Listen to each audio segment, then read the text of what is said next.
That's what I like to do. But I didn't really believe in God at that point, I'll be honest. And I started to understand that there must be a creator, that there must be a God who made all of this, because it was just too beautiful to take in. So I started to look at faith, I started to look at religion, and I went everywhere that talked about God. It was nothing confusing to me about Islam. It was one God, and everything else, everybody else was his creation. And that's what I'd been looking for all my life. You know, something that was going to give me purpose. It was...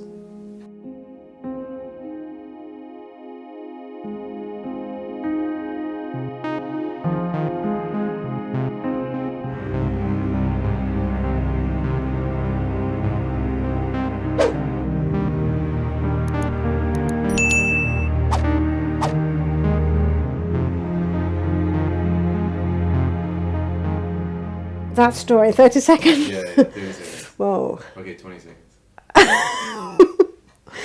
My name is Zahira. I am 52 years old and I've been a Muslim for 20 years.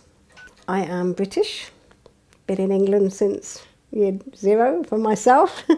My mum and dad weren't practicing Christianity at all, didn't even call themselves Christians, didn't go to church, didn't do anything. I took myself to church for the choir. I liked singing, so I went to choir and went there for about 3 or 4 years, 2 different churches, but didn't really believe, I'd say. You used to wear the cassock and the little frilly thing and all that type of thing, and I used to sing. That's what I like to do. But I didn't really believe in God at that point, I'll be honest.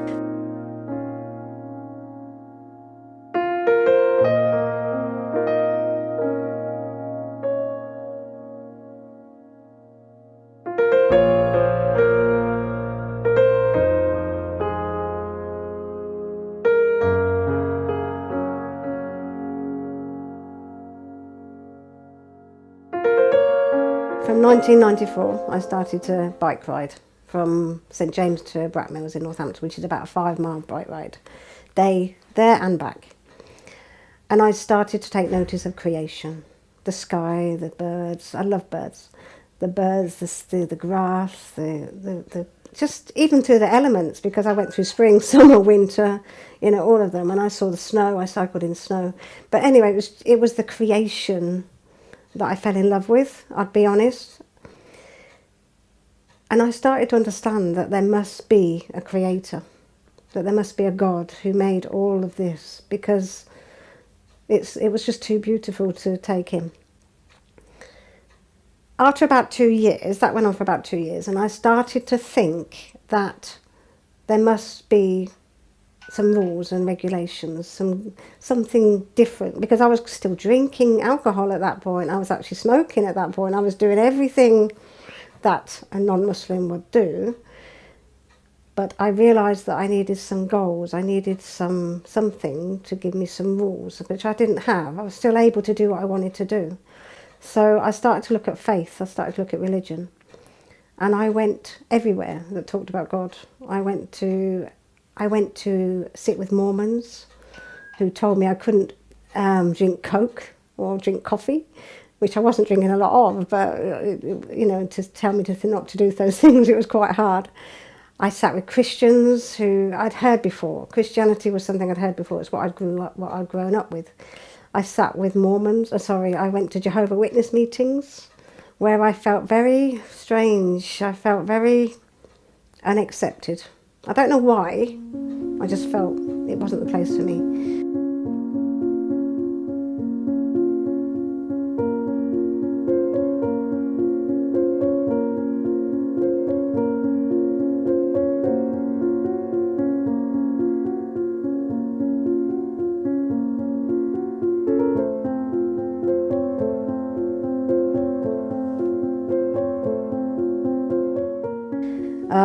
I read a lot of books.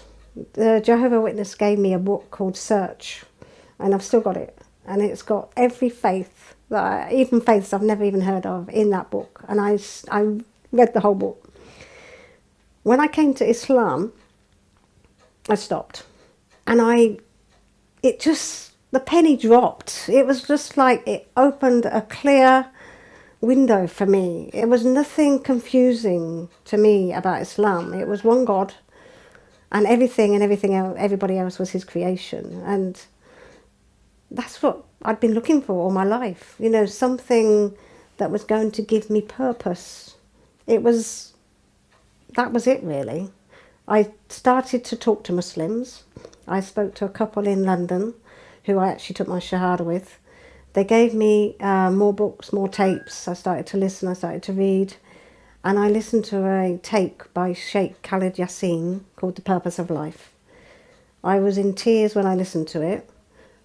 I was actually travelling at the time. I used to do a lot of travelling, go on coaches and put my headphones on and things like that. I came home that day and I rang the people up that gave me this tape, and I wanted to take my Shahada there and then. I took my Shahada, I cried like a baby. It was as if I'd gone home for the first time in my life. It was unbelievable, the feeling I had. I can't explain that feeling, but it was just a feeling that I knew that I was with God for the first time in my life, and I was 32.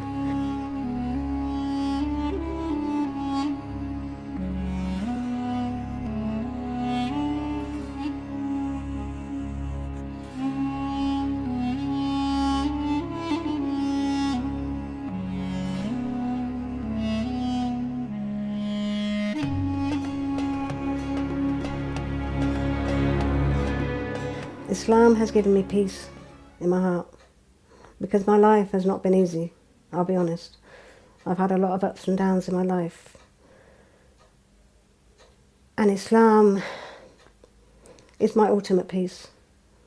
Even before I came in this room, I was thinking about God and asking him to be with me with this and I never had that before. I wasn't brought up with the peace of God. I wasn't brought up with that. I was brought up with drinking and partying and Christmas and Easter and all these things that really didn't give me any depth. There was no depth in it. But now I know God, and I know that God hopefully loves me and still have a feeling, it's just me, so it's just me because of my life, that I feel as though God, he's there, but I have to work hard for his love. I have to work hard. But I'm devout, 100% devout to him, and I hope that, he's happy with me. After accepting Islam, I developed patience. I used to be so impatient. I like things done now. When I became a Muslim, I read a lot about how patience was such an important part of your characteristics, and I developed it. I've got 5 children, and I'm a single mother, so I had to develop patience. It was something I needed to develop, and I couldn't have done it without God.